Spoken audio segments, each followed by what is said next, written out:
تحية تقدمية، جنبلة معزيا هنية رغم التآمر.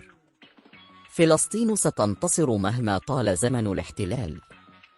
أبرق الرئيس وليد جنبلة إلى رئيس المكتب السياسي في حركة حماس إسماعيل هنية، معزيا باستشهاد أبنائه وأفراد من عائلاتهم نتيجة العدوان الإسرائيلي المستمر على غزة والضفة وسائر الشعب الفلسطيني.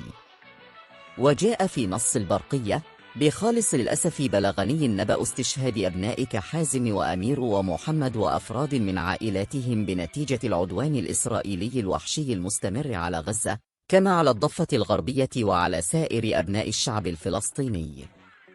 إنني إذ أتقدم منكم بالتعازي الخالصة راجيا من الله أن يتغمدهم بواسع الرحمة، فإنني أتقدم بالتعزية من الشعب الفلسطيني الصامد المناضل بكل الشهداء الذين قضوا في حرب الإبادة التي تشنها قوات الاحتلال الإسرائيلي في ظل أخطر تآمر يحصل على فلسطين وقضية شعبها.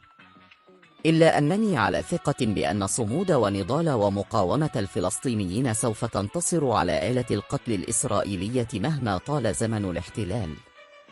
الرحمة لكل شهداء فلسطين، والتمنيات بالشفاء العاجل لكل الجرحى والمصابين، والحرية للأسرى والمعتقلين، والرجاء أن تنقضي هذه المحنة عن الشعب الفلسطيني بأسرع وقت. واستقبل عضو كتلة اللقاء الديمقراطي الرفيق وائل أبو فعور المنسقة الخاصة للأمم المتحدة في لبنان يوانا فرونتسكا، حيث جرى بحث الأوضاع المحلية والإقليمية.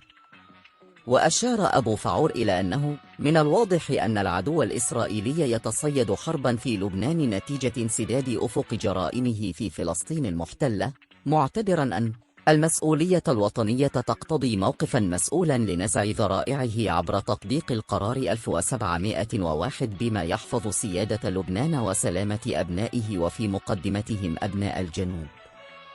وأكد أبو فعور أن المجتمع الدولي مطالب ببذل المزيد من الضغوط على الاحتلال الإسرائيلي لوقف جرائمه المتمادية بحق الشعب الفلسطيني.